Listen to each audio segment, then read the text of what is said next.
Second technique is diffusion. The second method of short distance transport is diffusion. By diffusion, you can observe the materials moving from within the cell, or from one cell to the other cell, or from intercellular spaces to the cell, or intercellular spaces to the atmosphere.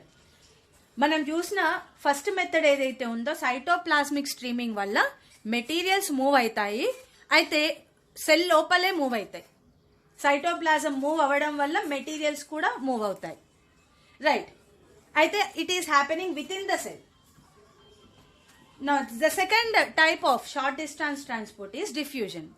ఈ diffusion మనం ఎలాగో నేర్చుకుంటాం. In the next classes we will be learning about the diffusion in very detail, right. Diffusion లో ఏంటి, the materials can be transported to short distances, like not only within the cell కి కూడా ఈ transport use అవుతుంది, but materials can also be transported from one cell to the other cell, or intercellular spaces to the cell, or intercellular spaces to the atmosphere. For all these short distances, diffusion is helpful.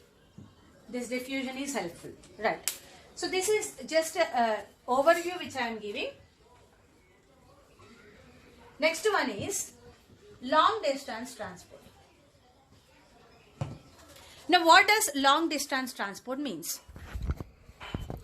Long distance transport means if the materials, whatever so-called materials, water, which I have already told you, water, minerals, food, chemicals, plant growth regulators, if they have to move from to long distances, if they have to move to long distances, then this long distance transport is useful.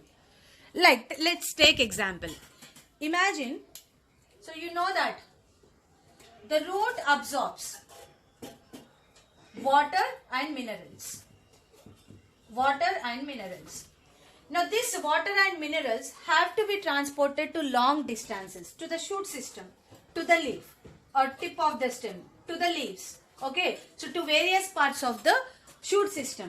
Then what is useful? Long distance transport is useful, right.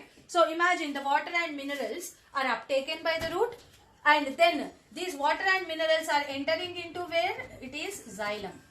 They are entering into the xylem. Now through this xylem, the water and minerals are reaching to the far locations, distance locations, right. So xylem is helping for the transport of water and minerals to long distances from a root to the shoot system.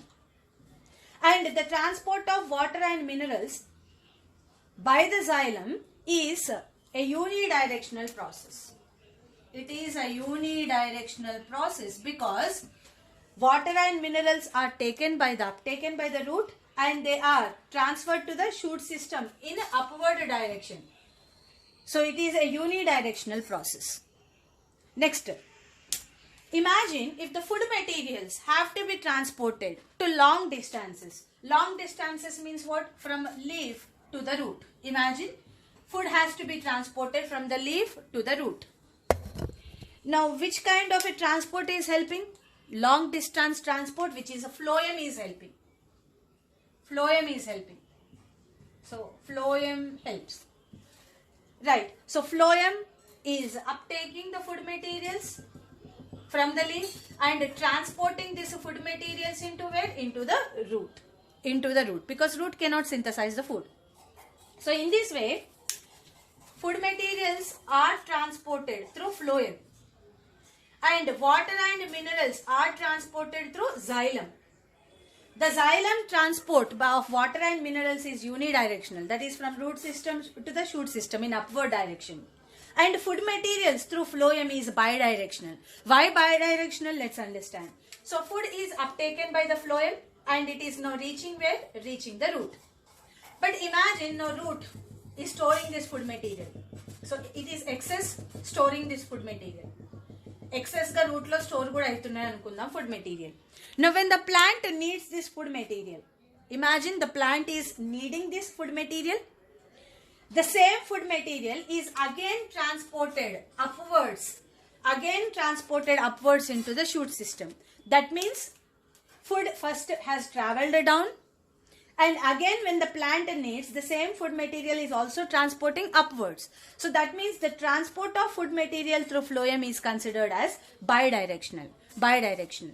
And xylem and phloem also helps in the transport of plant growth regulators or plant growth hormones like auxin, cytokinins, which we will learn in the next classes. So right, and that means what we came to know is, for the materials to be transported through short distances, which kind of transport is beneficial?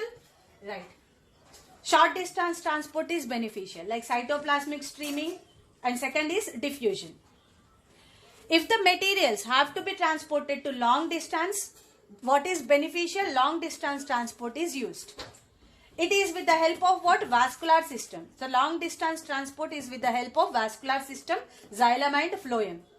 So since the materials are transported in bulk quantities, water and minerals are transported in bulk quantities from the root system to the shoot system through xylem in unidirectional manner.